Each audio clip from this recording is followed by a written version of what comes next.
and then there are these veins that come through, and I'm going to kind of ignore those. But just put your hand on the dark rock and just feel how rough it is, how sharp it is. It's really a rough rock. That's because it's made of tiny little crystals that are needle-shaped of this mineral called amphibole, hence the name of the rock, amphibolite. Okay? Anyone remember, this might be a stretch, what we were talking about Wednesday in terms of amphibolite, like what it used to be before it became metamorphosed?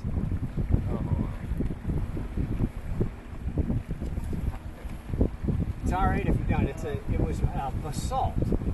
This used to be a basalt that was metamorphosed to an amphibolite.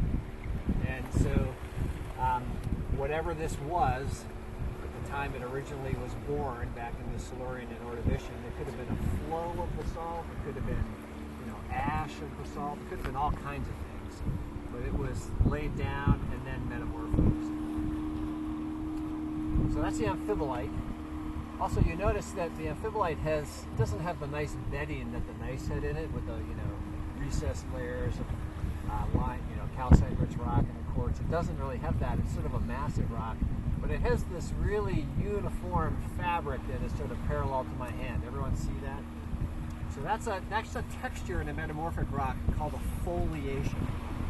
And the foliated rocks are always metamorphic rocks, and that's a key fabric that relates to its formation during the Akkadian orogeny. Foliation is basically made up of minerals that are aligned parallel to my hand, like this. And the minerals that like to line up like that the most are sheets of mica. They're pretty wimpy when they get squeezed. If you squeeze a book of mica, it's going to assume a position that's perpendicular to the direction of stress or squeezing. And that creates this fabric or foliation.